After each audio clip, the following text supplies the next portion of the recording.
वॉशरने वापरलेला पाण्याचा टब सामान्यतः पाण्याने भरलेला एक मोठा कंटेनर किंवा बेसिन असतो।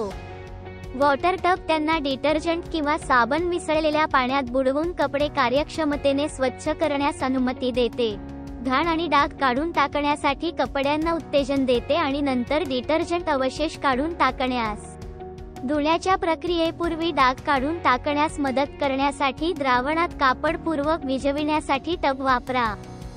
काही नाजूक कपडे किंवा कपड्यांना सौम्य उपचारांची आवश्यकता असते, जी टबमध्ये काळजीपूर्वक हात धुण्याद्वारे साध्य केली जाऊ शकते। कपडे पाण्यात भिजवून हाताने धुतल्यानंतर स्वच्छ पाण्याने धुवून घ्यावेत।